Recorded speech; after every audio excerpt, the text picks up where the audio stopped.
Démosle una gordita.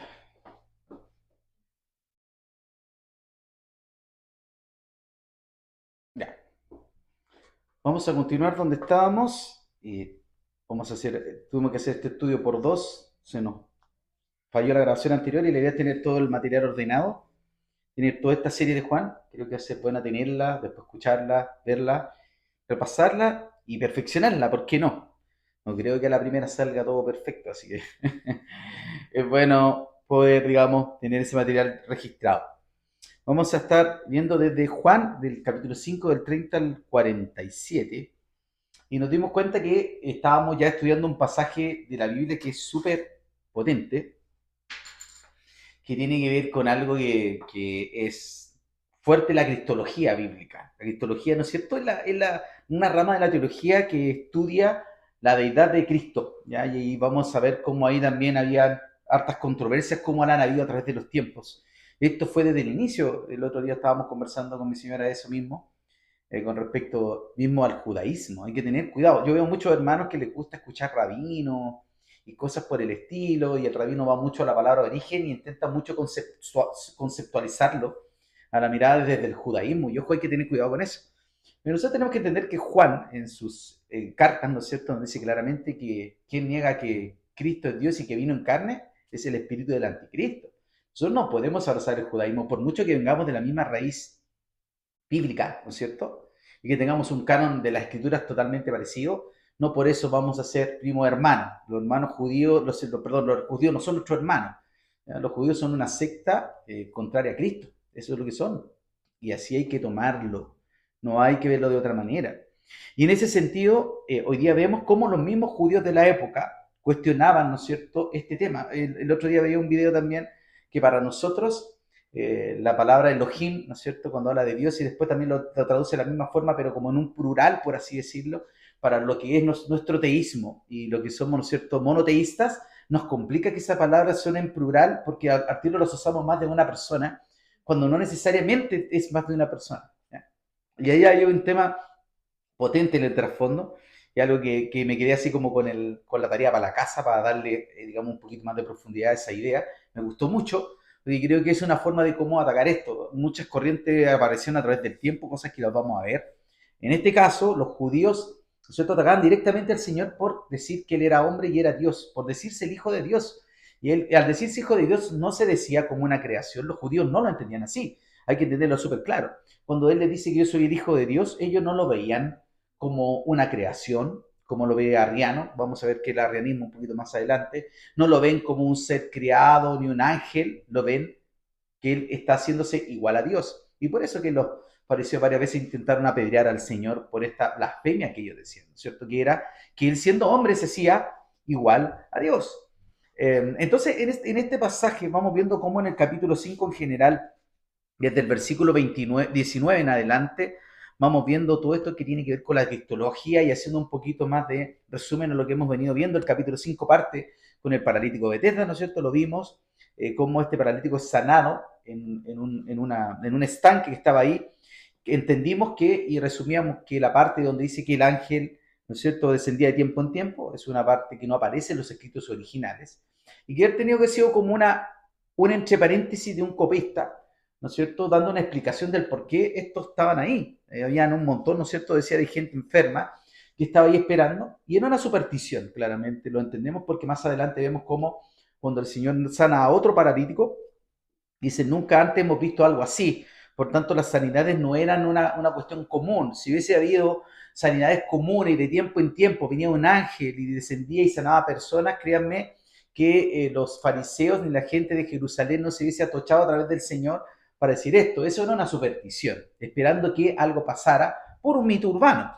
Entendemos que esto después se hizo parte de la escritura, netamente las copias, ¿no es cierto? Cuando van transformándose en capítulos por capítulo, en versículos, quizás por ahí se perdieron estas comillas que tenían que estar, o la manera de cómo se separaban de estos comentarios que aparecen, que hay un montón de esto en la escritura y no por eso son una herejía ni una malversación de la escritura. Por el contrario, el Señor los deja ahí para que nosotros tengamos contexto y son necesarios para nuestra edificación, porque toda la escritura, ¿no es cierto?, es útil para enseñar, redarguir, corregir, ¿no es cierto?, etcétera. Por tanto, cuando vimos esto, vimos que después de paralítico, en vez de agradecerle al Señor, íbamos ahí con las cosas que hay que tener cuidado con The Chosen, que para mí es una serie fantástica y es súper recomendable, pero ahí aparece como que el paralítico era el hermano del celote, ¿no es cierto? Y después seguía al Señor y estaba predicando fuera del templo. Bueno, lo que nos muestra la escritura es otra cosa, nos muestra claramente que el tipo no sabía que lo había sanado, después se encuentra con el Señor fuera del templo, ¿no es cierto? Post cumplir el rito de la purificación. Hay que entender que para los judíos todo lo que eran heces, orina, sangre, inclusive las personas que tenían algún problema físico donde tuvieran secreciones o algo, saliva, exceso de saliva, todo eso para los judíos era inmundo. ¿Ya? Todo eso era inmundo. Bueno, habría que preguntar que para ellos no era inmundo, porque casi...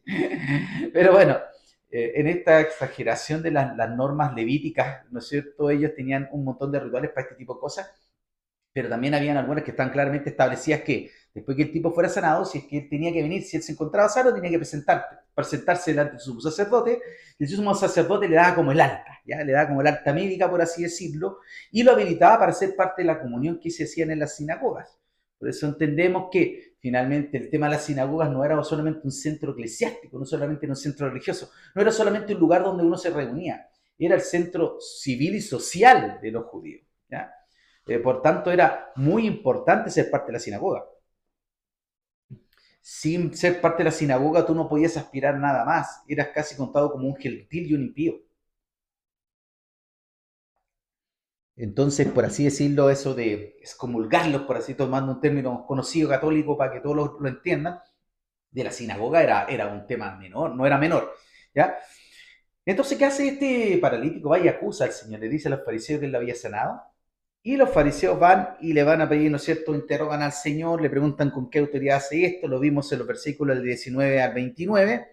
Eh,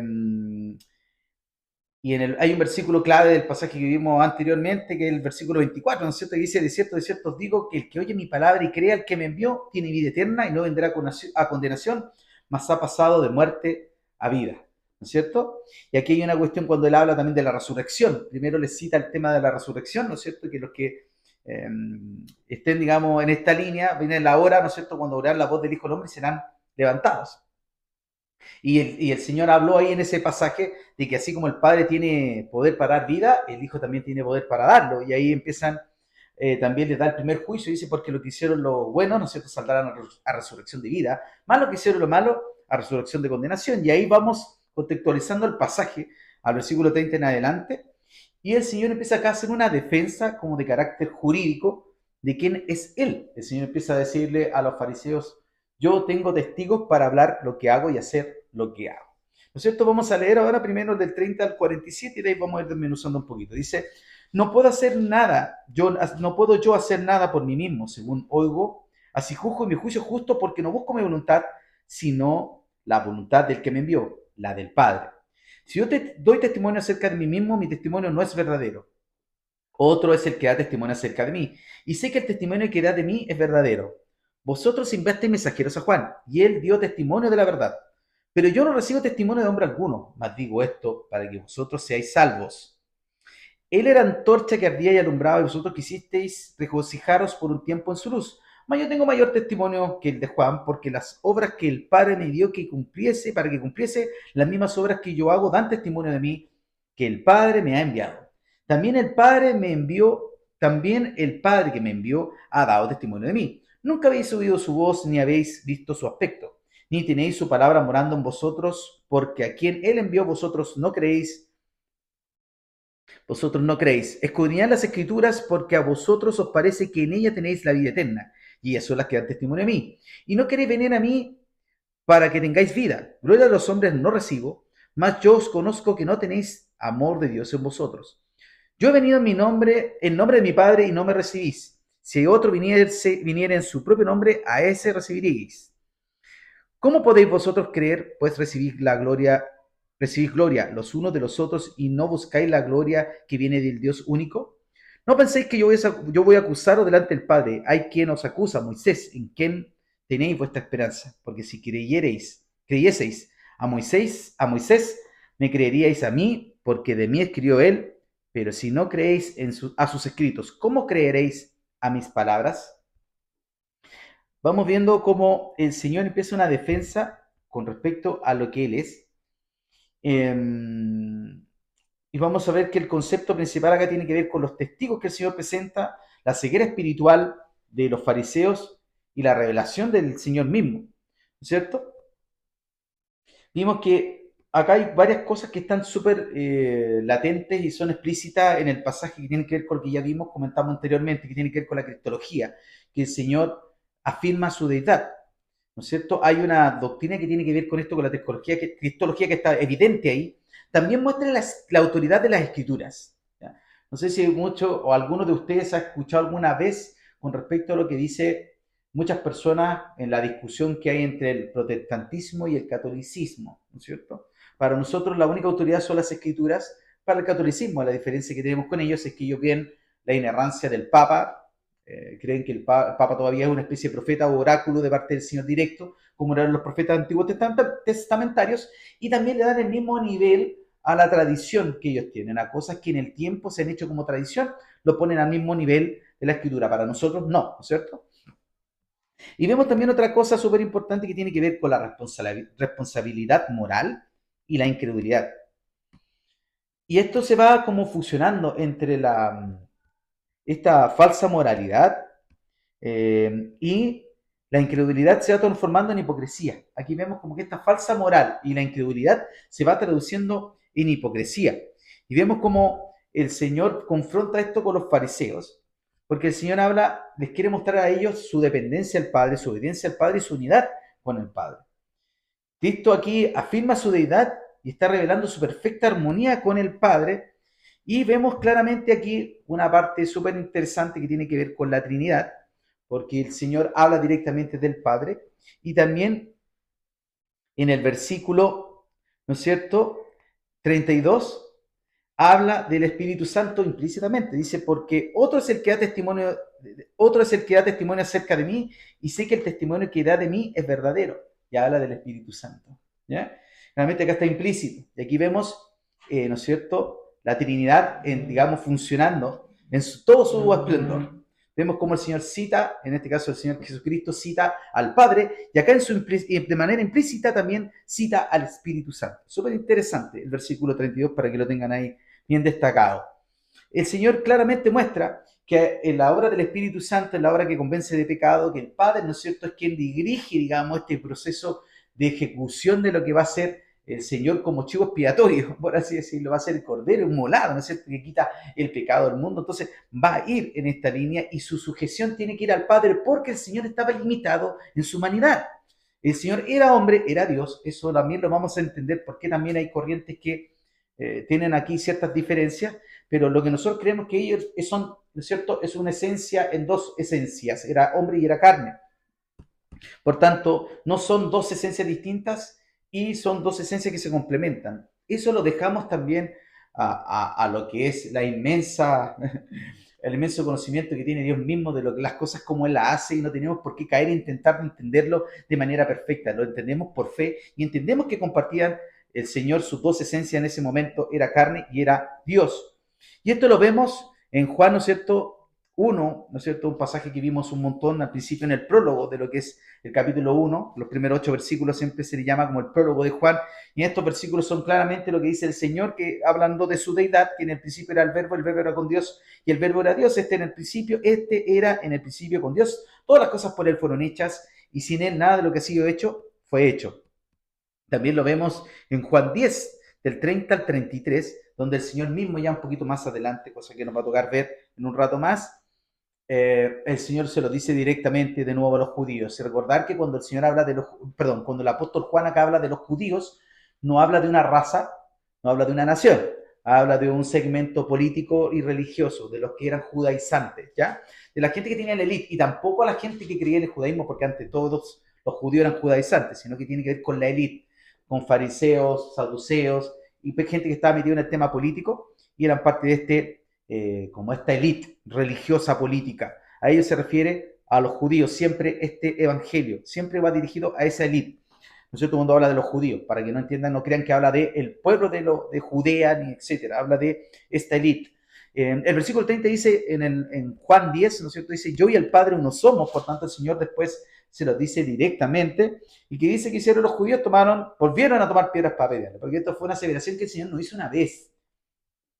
Si nosotros leemos el libro de Juan con detención, vamos viendo que el Señor a cada rato le dice lo mismo. Se lo dijo a Nicodemo, se lo dijo a la mujer samaritana, nos vimos ahora en este pasaje, en el capítulo 5 ya, hablando con los fariseos. Por tanto, en general también se lo mandó a decir a Juan el Bautista. Por tanto, vemos que el Señor no ocultaba que Él era el Hijo de Dios. Él no funcionaba de una manera mesiánica, haciendo saber quién era, sino que el Señor cuando podía lo decía, y era evidente el no negar su deidad. Por tanto, vamos viendo cómo esto después fue siempre un tema para la iglesia de cómo entenderlo. Y claramente nosotros tenemos que entender que nosotros tenemos una ventaja hoy día, que tenemos la escritura completa y podemos hacer esa diferencia, ¿no es cierto? Ese recorrido, ir al Antiguo Testamento, buscar, ¿no es cierto?, las profecías mesiánicas, entender que esto, una revelación de este tipo, no sé, el ángel de la espada desenvainada, ¿no es cierto?, con Josué, la pelea puede ser una cristofanía, lo mismo, etcétera, etcétera, que cuando peleó, ¿no es cierto?, Jacob, ¿no es cierto?, con Dios, podemos entender también que una cristofanía, pero en esos momentos, todavía, cuando vamos al primer concilio de la iglesia que fue en Nicea, por ahí en el año 325, la escritura, la Biblia era algo de élite. Por tanto, había mucho desconocimiento y había partes de la Biblia que se tenían en su poder y no estaba toda la Biblia traducida, no estaba la Biblia traducida en todos los idiomas. Por tanto, había un montón de corrientes por ahí, algunas no malintencionadas, pero otras totalmente herejes. Y era para, inicialmente, lo primero que nació de esto como controversia, estudiando ya cuando el Evangelio de Juan ya estuvo en poder de muchas personas, fue querer poner a Dios como una creación. Y esto fue lo que dijo, digamos, fue como una corriente que la esparció Arrio, y ahí se aparece toda esta corriente del arrianismo, que son los que siguen los testigos de Jehová. Ellos creen que Jesucristo no es eterno ni plenamente Dios, sino una creación del Padre, una especie de profeta que viene a la tierra, se encarna para cumplir el propósito de Dios. Eso es, digamos, para nosotros claramente una herejía, y hay que atacarlo así. Tampoco le podemos llamar hermanos a los testigos de Jehová. Quizás por ahí nos sirvieron para temas políticos, para ganar votos en contra de cuestiones de ideas inmorales, que es lo único que podemos compartir con ellos. Pero en esencia, ellos creen en otro evangelio. También su traducción de las escrituras también es bastante controversial. Son puros traductores anónimos. ¿Ya? Usted cuando vaya a enfrentarse a un testigo de Jehová, uno de los argumentos súper potentes es que ellos tienen traducciones con traductores anónimos. Es súper llamativo. Generalmente eso no pasa en nuestras traducciones. Están todos identificados con qué persona hicieron esa traducción y bajo qué método lo hicieron. ¿Ya? Ellos también acusan que fueron a escritos directos en su momento, cuando aparecen estas traducciones por ahí hace 50 años, que tenían, digamos, los manuscritos directos del Mar Muerto, de Qumran, ¿no es cierto? Son mentiras, nosotros ahora ya son públicos, usted los puede buscar hasta en Google, puede buscarlos, por ejemplo, puede hacer las comparaciones, sobre todo, por ejemplo, del libro de Isaías, que está completito en este descubrimiento arqueológico.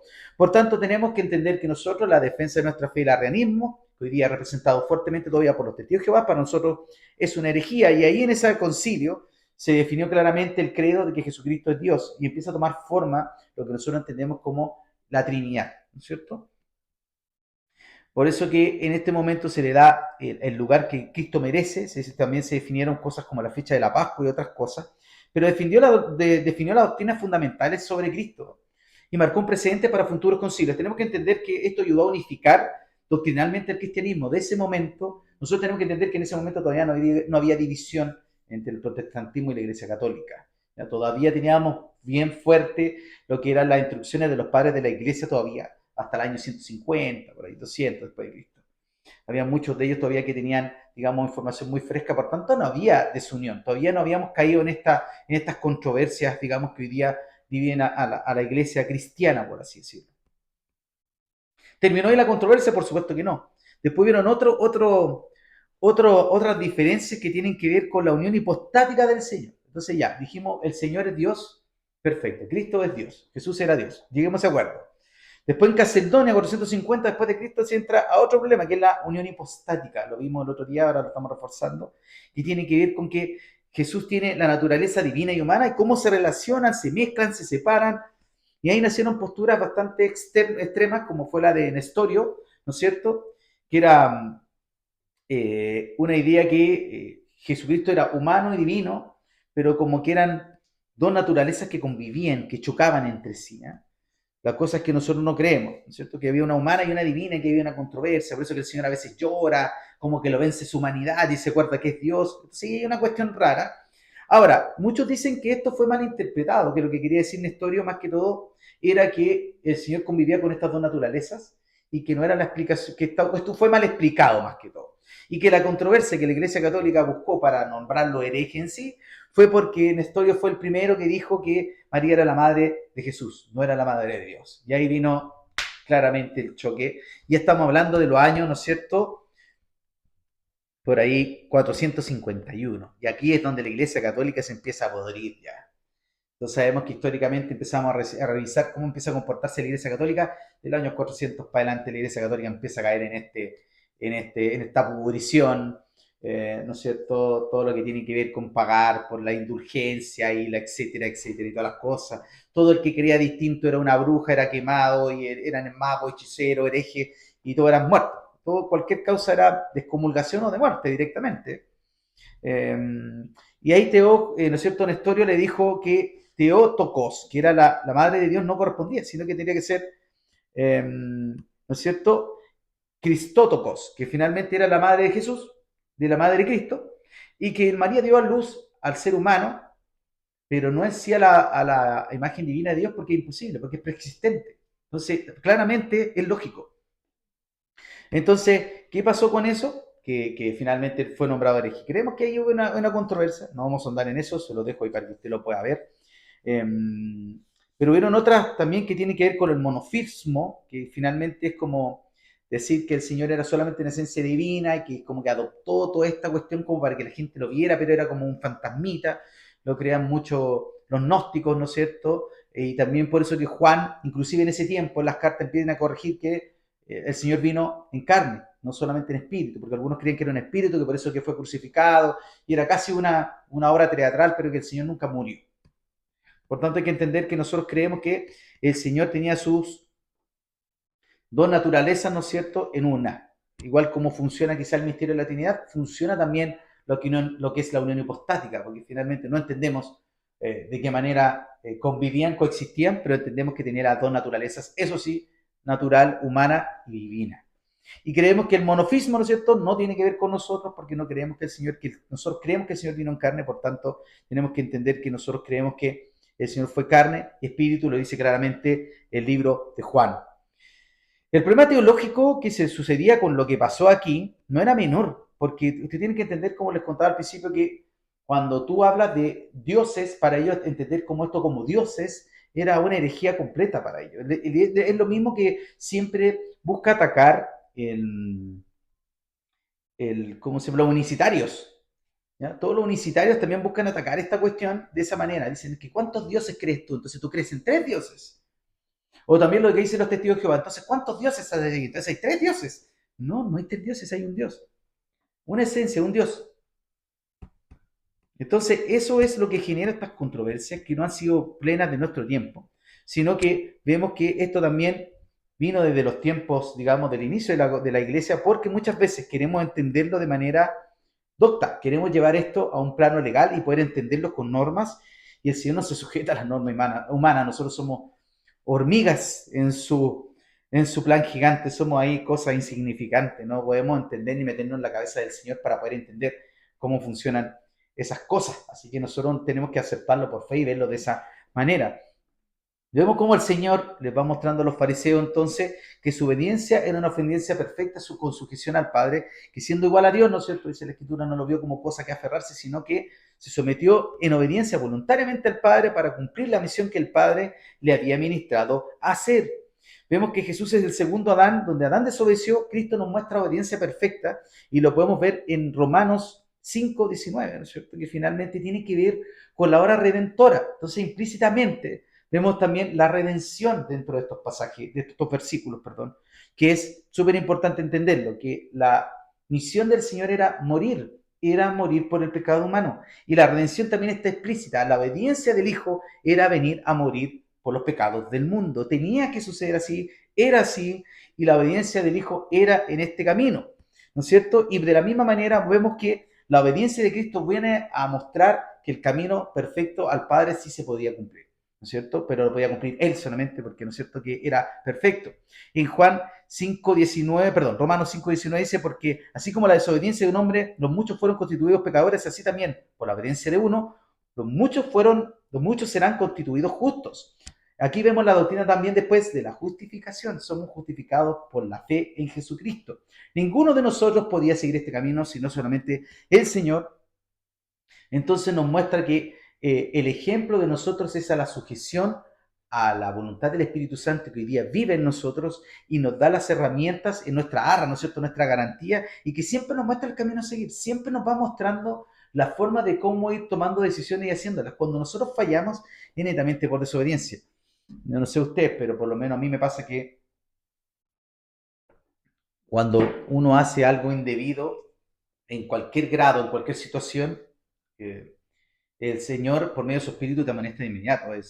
Ahora, si tú te quieres resistir al arrepentimiento, al pedir perdón por algo que hiciste mal, obviamente eso puede ser un problema de endurecimiento en el camino hacia nosotros. Y vamos, digamos, generando estas capas de no, de no tener esa sumisión delante de parte del Señor, y nos va quitando esa humildad y nos vamos haciendo cada vez más difíciles de guiar por su Espíritu. Por eso que siempre hay que tener, dice el libro de Filipenses, capítulo 2, del 5 al 11, dice que hay que tener ese mismo sentir que hubo en Cristo Jesús, que el cual siendo en forma de Dios no estimó el ser igual a Dios como cosa que aferrarse. Y es súper importante verlo de esta manera, que el Señor, siendo Dios, se sometió a la voluntad del Padre. El ejemplo que nosotros tenemos que tener en nuestro andar diario con el Espíritu Santo, donde vamos siendo ministrados por Él y sujetarnos. Y que generalmente cuando hacemos algo, mejor ir de inmediato a buscar la reconciliación de la intimidad con el Espíritu de Dios y no insistir en nuestra carnalidad que nos quiere llevar a defender un punto de vista, a defender una situación, sino como el Cristo mismo vino siendo Dios, se sometió al Padre, nosotros debemos someternos a la voluntad del Espíritu Santo. ¿Y qué hizo Dios? El Padre en este caso dice, le exaltó hasta lo sumo. Y yo pensaba hoy día en la mañana en cosas, digamos, como ya vimos esto en la semana pasada y no lo pudimos grabar y tuvimos que hacerlo de nuevo, cómo hacer diferentes cosas y de verlo de otros prismas. Tenemos que ver que el éxito siempre se asocia al dinero, a la fama, a las posesiones, pero un cristiano debería ser exitoso, debería ser exitoso, deberíamos tener éxito. Y alguien podría decir, pero ¿cómo eso suena a la prosperidad? ¿Ah? Es que no, es que sí deberíamos serlo. ¿En el sentido de qué? En el éxito, cómo dirigimos a nuestros hijos, a nuestras familias, cómo vivimos nuestra vida conyugal, cómo tenemos nuestra vida en Cristo. No se trata que no vamos a tener luchas, dificultades, no significa que estamos exentos de problemas económicos, de enfermedades, pero sí vamos a tener éxito en lo que hacemos porque Salmos capítulo 1 así lo promete. Es una promesa del Señor que es como árbol, ¿no es cierto?, que da fruto su tiempo, que todo lo que hace, en todo lo que hace prospera. Pero la prosperidad no es netamente un tema material y económico. Y nosotros siempre, hoy día el Evangelio, sobre todo esta influencia gringa de la prosperidad, quiere llevarlo para allá, y no es eso. Pueden ser otras cosas que son mucho más, digamos, invaluables que finalmente lo monetario o lo económico. Hay que tener cuidado con eso, que nosotros deberíamos ser exitosos. Una vez yo escuché esto y un hermano decía, me acuerdo que me decía claramente, no me acuerdo que me lo dijo, me decía, pero ¿cómo Jeremías nunca vio nada? Sí, pero estamos tomando un caso de un montón de profetas que van en el Antiguo Testamento que su voz sí fue escuchada. Y por último, si tú lo lleváis al plano final, oye, ¿cómo decir que el tipo no fue exitoso? Es uno de los profetas mayores, primero, de la escritura, está en el canon bíblico. Su voz resuena todavía, 2000 años después, y está en el cielo. O sea, ¿cómo no haber éxito? ¿Cómo no va a tener tenido éxito? Tuvo éxito. De repente, para lo que es medible, para nosotros los ojos humanos, voy a decir que no, pero claramente sí lo tuvo. Y aquí el Señor empieza, ¿no es cierto?, a hacer una defensa del punto de vista legal. Tenemos que entender que en la ley de Moisés, para que algo fuera tomado, ¿cierto?, como juicio de muerte, cuando había un homicidio, este tipo de cosas, tenía que haber 2 o 3 testigos. Y de la misma manera, cuando venía una acusación muy fuerte, él también tenía que defenderse de la misma manera para salvarse. Era para lo uno o para lo otro. ¿Ya? Entonces, en Deuteronomio 19 sale claramente la explicación que no se tomará en cuenta el testimonio de un solo testigo. ¿Ya? sino que tiene que ver por 2 o 3 testigos, ¿no es cierto?, se mantendrá una acusación. Y al mismo tiempo, se establece una acusación que debería sustentarse también, no puede sustentarse en el testimonio de la persona, y al mismo tiempo también tampoco la defensa. Para hacer una defensa también había que hacerlo de la misma manera, con 2 o 3 testigos, para poder, digamos, llevar esto a un pleno, digamos, de discusión. Eso lo vemos en Números 35-30, cuando habla de un homicidio, lo vemos en Deuteronomio 17:6, lo vemos en el Nuevo Testamento cuando Jesús mismo se lo aplica a la iglesia, hablando en Mateo 18, del 15 al 17, el Señor mismo lo pone como norma. Dice, por tanto, si tu hermano peca contra ti, ve y repréndele estando tú y él solos. Si te oyere, has ganado a tu hermano.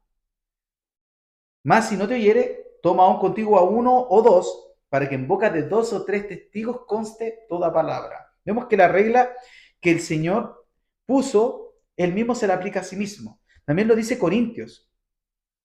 En Corintios 13:2 dice que esta es la tercera vez que voy a vosotros, por boca de 2 o 3 testigos se decidirá todo asunto. Habían problemas ahí en la congregación en Corinto, inmoralidad y un montón de cosas, acusación y pelea entre los hermanos. Sabemos que acá la competencia siempre está en que quién eran más carnales, los Gálatas o los Corintios. Y el Señor, en este caso el Señor a través del apóstol Pablo dice, por la boca de 2 o 3 testigos se decidirá todo asunto. Vuelven a la ley de 2 o 3 testigos. Después también lo dice el apóstol a Timoteo, cuando le da recomendaciones en el capítulo 5, en la primera carta a Timoteo, dice, contra un anciano no admitas acusación, sino con 2 o 3 testigos. ¿Ya? Entonces, vamos a entender que este principio es el mismo que utiliza el Señor, y el Señor utiliza a Juan el Bautista como testigo, entendiendo que los judíos respetaban a Juan el Bautista, las obras o milagros que realiza, el Padre mismo, las Escrituras y Moisés. Utiliza 5 testigos, como para que no les quede duda. ¿No es cierto? Primero Juan el Bautista dice, vosotros enviaste mensajeros a Juan, ¿no es cierto? El Jesús apela, ¿no es cierto?, a que los líderes religiosos de la época, los judíos, que este era el liderazgo judío a lo que el Señor ataca siempre, eh, reconocía el ministerio en parte de Juan porque Juan era popular, era populista, era del no populismo como nosotros conocemos que dicen cosas que le agradan a la gente, sino que lo seguía, era popular, por decirlo, en la gente popular de la época. Recuerden que Juan vivía aislado, se presume que era de las tribus de los esenios, lo más probable que eran estas personas que se resguardaban de todo, no querían usar ni siquiera la ropa de los judíos, creían que el templo era una cuestión que estaba totalmente contaminada, posiblemente tenían bastante razón si es que lo vemos desde el punto de vista de cómo lo vio el Señor cuando vuelca las mesas, por eso que el Señor tenía ese celo, es probable que el Señor haya tenido mucha cercanía con los esenios y con todas estas personas que estaban en otro núcleo del judaísmo, por así decirlo, que era más purista. En la iglesia, ¿no es cierto? Vemos que cuando el Señor también volca las mesas y todo esto de los cambistas, porque todo lo que tenía que ver con el templo estaba bastante contaminado. Sabemos que los saduceos finalmente tenían el poder religioso, ni siquiera creían en la resurrección de los muertos. Y eran personas que ya estaban colocadas por dinero, eran personas afines a lo que era el Imperio Romano, y por otro lado los fariseos que llegaban al Sanedrín, que llegaban a la cúpula, lo podemos ver de manera historiológica y también de la tradición, que llegaban a esos puestos por comprarlos. Eran puestos que se compraban.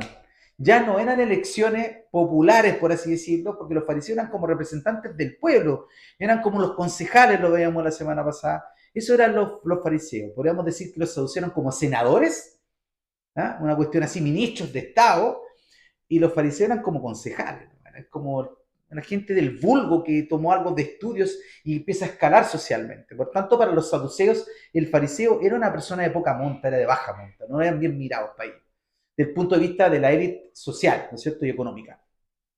Y para poder llegar arriba eran excepciones de personas que lograban, por presión social, llegar hacia arriba. Por tanto, en todo este contraste con Juan el Bautista era una persona popular en el vulgo. Iba al desierto, recuerden que las multitudes se acercaban al desierto, a lugares, decía, desolados. Finalmente allá era donde Juan el Bautista hacía sus enseñanzas y había mucha gente que lo seguía, pero habían cuestiones que eran radicalmente contrarias a lo que quería el judaísmo estacional de la época. Por ejemplo, para Juan el Bautista, él tenía prácticamente dejado de lado todo lo que era el ritualismo de los sacrificios y él utilizaba, ¿se acuerdan, no es cierto?, el bautismo para el perdón de los pecados. Por tanto, había un choque ahí con respecto a la manera tradicional de hacer las cosas. Ellos eran puristas y lo hacían de esta manera. ¿Se acuerdan que lo vimos también en la mujer samaritana, donde ellos adoraban en un monte, ¿no es cierto? Adoraban en un monte, que era lo más probable que ellos hubiesen tenido su propia iglesia, su propio templo, su propia sinagoga, algo así. Y en estas guerras entre judíos y samaritanos tuvo que haber sido destruido. Eso es lo que se presume historiológicamente. Entonces, ¿qué pasa? Que por eso que ellos también tenían y guardaban, ¿no es cierto?, la esperanza del Mesías. En este caso, lo que eran los judaizantes de la línea esenia que venían por Juan y por este otro lado, no seguían el tema de los rituales del templo ya. Lo hacían de esta manera como separatista, por así decirlo. Pero eran muy populares y eran personas que guardaban la ley, eran personas muy de bien, por así decirlo. Por tanto, tenían el respeto de la rama farisaica y saducea. Por tanto, no podían llevarle la contraria. Por tanto, él decía, bueno, si Juan dio testimonio de mí, contradíganlo. El Señor lo va por esa línea, tomando esa perspectiva para ver qué iban a decir los fariseos. Los fariseos no podían decir que no podrían creer en Juan el Bautista porque sabían que se echaban al pueblo encima. Y los fariseos sí eran populistas. Recuerden, insistimos, que venían de estas ramas, eran de estatus social bajo, que iban ascendiendo socialmente. Por tanto, ellos sabían que no podían tener problemas con el pueblo, por así decirlo, porque si no les costaba el puesto. Y ellos tienen que ser personas supuestamente que representaran al pueblo en lo más bajo. Y en este caso, independiente que a Juan lo respetaban y todos, vemos como en Mateo 3, Juan el Bautista increíblemente tenía este respeto, ellos tenían este respeto a Juan, pero Juan los trataba de generación de víbora, ¿no es cierto? Lo vimos en Juan 3, y le dice a Abraham, tenemos por padre, cuando se refiere a ellos, si ellos dicen que como somos hijos de Abraham, nosotros, digamos, somos, digamos, herederos porque somos hijos de Abraham. El Juan el Bautista le dice que el Señor puede sacar de estas piedras, hijos de Abraham, hablaba de lo que iba a pasar, de los incrédulos y de los gentiles. Es un hecho profético, ¿ya? Y también habla, ¿no es cierto?, de que el hacha está puesta a raíz de los árboles, que tiene que ver con, ¿no es cierto?, con todo lo que va a pasar con el ministerio del Señor y que tiene que ver con el judaísmo, este árbol frondoso iba a ser cortado, que era todo lo que tenía que ver con la rama judaizante, iban a ser cortados, ¿no es cierto? Y que el Señor iba a enviar a Cristo, que él iba a bautizar con Espíritu Santo y fuego. Y también hablaba del juicio, que dice que, ¿no es cierto?, que su aventador está en su mano y limpiará su era y recogerá su tribu en su granero. Habla también que este Cristo también iba a traer el juicio para el impío.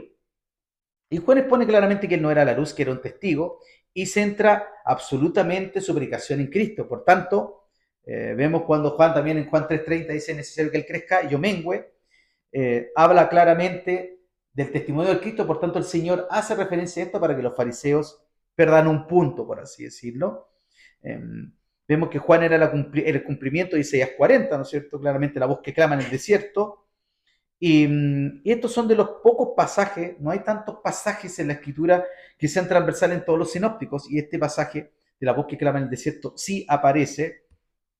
Por tanto, la revelación profética de lo que iba a ser el Mesías estaba respaldada por Juan el Bautista. Segundo testigo para el Señor, para presentarle a los fariseos, fue sus obras. Las obras que yo hago dan testimonio de mí.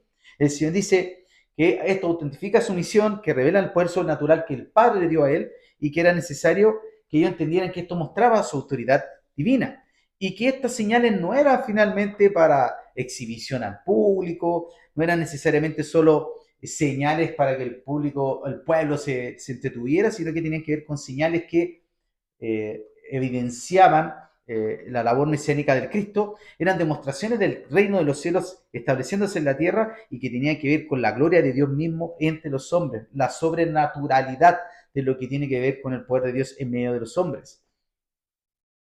Esto pasó de esta manera fuerte, como el Señor muestra que las señales son para el arrepentimiento y para que la gente, en este caso los judíos de la época, tanto los que tenían que ver con el pueblo judío como la élite judía, pudiesen acercarse a él. Esto pasa claramente en Marcos 2 del 7 al 12, vamos a leerlo, Marcos 2 del 7 al 12, y vemos cómo el Señor muestra claramente cuál era el propósito de sus señales. Acá lo vemos claramente, que acá el Señor les dice claramente cuál es el propósito de estas señales. Marcos 2, del 7 al 12, dice, acá los fariseos, ¿no es cierto?, están cuestionando lo que el Señor está haciendo porque el Señor les dijo a un paralítico, tus pecados te son perdonados, ¿no? Entonces, quizás por ahí cualquier persona puede decir eso, pasó o no pasó, no tenemos cómo saberlo, cómo medirlo, diría el método científico, ¿no es cierto? Pero, en este caso, el Señor sabía lo que estaban diciendo los fariseos, Y los fariseos decían, ¿por qué este habla así? Blasfemias dice.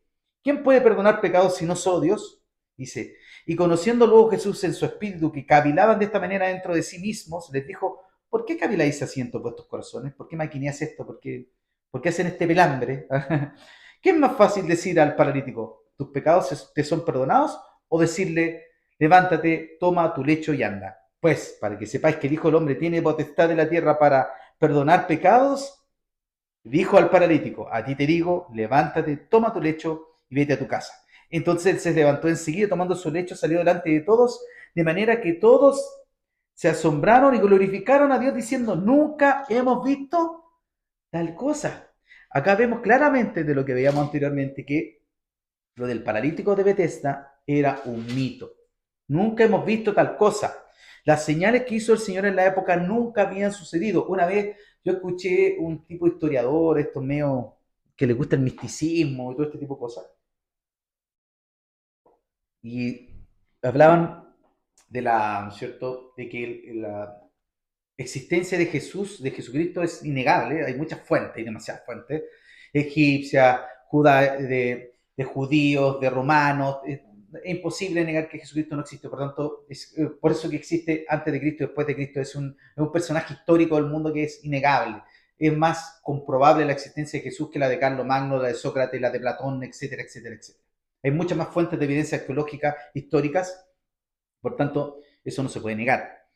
Pero decían, ¿qué pasó con los milagros? Si hizo milagros, ¿por qué la gente le seguía? ¿Por qué hizo milagros? No, que este tipo explicaba así como que es que en ese tiempo había como, según la energía de los planetas, había una cuestión sobrenatural y había muchos milagros en el mundo en esa época. No era solamente que Jesús lo hacía, sino era algo que pasaba electromagnéticamente, una cuestión así. Pero aquí vemos que dicen acá, ¿no es cierto? Que dicen la gente, nunca hemos visto tal cosa. Por tanto, quedamos claros con que lo que hizo el Señor como señales fue netamente para demostrarles a los judíos de la época su, ¿no es cierto?, atribución divina. Eso era. El Señor buscaba, por medio de las señales, que lo vemos mucho en el libro de Juan, que son milagros bien puntuales, muy puntuales. Recordemos que, por ejemplo, el milagro del vino es para el fortalecimiento de la fe de los discípulos. Se genera que estos discípulos sigan, algunos discípulos de Juan sigan al Señor. Pasa lo mismo de cuando el Señor se encuentra con Juan el Bautista, la paloma, ¿no es cierto? Este Espíritu Santo desciende en forma de paloma, no es una paloma, en forma de, ¿no es cierto? Como cae sobre el Señor, también fue para testimonio de unos discípulos para que vinieran al Señor. Todo tenía una finalidad. En Juan vemos que todo tenía una finalidad. Vemos que la sanación del paralítico de Bethesda tenía como finalidad este choque con los fariseos y esta defensa cristológica. Y en este caso vemos cómo el Señor claramente muestra que los milagros tenían como finalidad la salvación del hombre. Los milagros pueden su autoridad divina, su poder sobre la enfermedad, demonio, naturaleza, pecado y muerte. Por tanto, hay que entender que los milagros son anticipos de la restauración, redención y la nueva creación que vamos a vivir. Tercer testimonio, el Padre. El Padre es el que ha dado testimonio de mí. Y aquí hay una cuestión que vemos que los judíos de la época, en este caso, los que tienen que ver con la élite, de nuevo hablamos de esto, que tienen que ver con los fariseos, el problema de ellos no era intelectual, sino que era espiritual. Tenían información, tradición y formación religiosa, pero no tenían fe y no tenían el nuevo nacimiento. Recuerden que el Señor lo ve claramente con Nicodemo en su encuentro. Dice, tú siendo maestro de Israel no puedes entender estas cosas. Y era claramente porque había un estudio muy superficial de lo que era la escritura. A ellos les gustaba más tomar el dogma, les gustaba más tener el control moral de las personas que en realidad profundizar de manera espiritual en la escritura. Por eso que yo siempre digo que difiere un poquito de esa postura que los fariseos eran muy estudiosos. Yo creo que les gustaba más estudiar las reglas, lo veían más como una norma de derecho que algo espiritual. Y en esta época, claramente, ya quedaba súper claro, porque Corintio lo dice, ¿no es cierto?, en 1 Corintios 2:14, pues el hombre natural no percibe las cosas del Espíritu de Dios porque para él son locura y no las puede entender porque se han de discernir espiritualmente. Vemos que el Señor después pone el testigo número 4, ¿no es cierto?, que son las Escrituras. Le dice, escudriñad las Escrituras. Juan 39, vamos a leerlo, 39:40 del capítulo 5, dice, escudriñad las Escrituras porque a vosotros parece que en ellas tenéis la vida eterna y ellas son las que dan testimonio de mí y no queréis venir a mí para que tengáis vida. Escudriñad las escrituras porque a vosotros os parece que en ellas tenéis la vida eterna. Y él les dice, no, las escrituras no tienen la vida eterna. La que tiene la vida eterna soy yo, porque ella dan testimonio de mí, y no quieren venir a mí, que soy la palabra viva, para que tengan vida. Vemos cómo hay un rechazo claramente a lo sobrenatural de Dios. Aquí vemos cómo los fariseos también ya habían sido totalmente invadidos por la conducta escéptica de los saduceos. Recordemos que los saduceos no creían en la resurrección de los muertos. Aparte, los saduceos tampoco reconocían ni a los salmos, ni a los proverbios, ni a los profetas menores ni mayores. Ellos reconocían solamente los primeros 5 libros de la escritura. Por tanto, por eso que les gustaban tanto las reglas, les gustaba Número y Levítico, porque les gustaba toda esta cuestión bien de estructura. Lo veían como una herramienta moral y de conducta, más no algo que Dios fuera netamente alguien sobrenatural que regía el mundo y era algo espiritual. Los saduceos lo veían como que el Señor en algún momento le había dado un conjunto de normas a Moisés para que ellos se regieran. Pero no creían en la relación del hombre con Dios, no creían tanto en eso, ojo. Por tanto, vemos cómo en la escritura, ¿no es cierto?, se converge todo lo que tiene que ver con Cristo. Los profetas, los salmos, los pactos, los sacrificios, las tipologías, las cristofanías, todo apuntaban al Señor. Por tanto, el Señor muestra que a través de la escritura estaba la confirmación de quién era Él. Es una defensa súper potente. Y después termina con la defensa apuntando a Moisés. Y Moisés para ello era la máxima autoridad que existía desde el punto de vista de nombrar a alguien. Y el Señor se lo dice en el versículo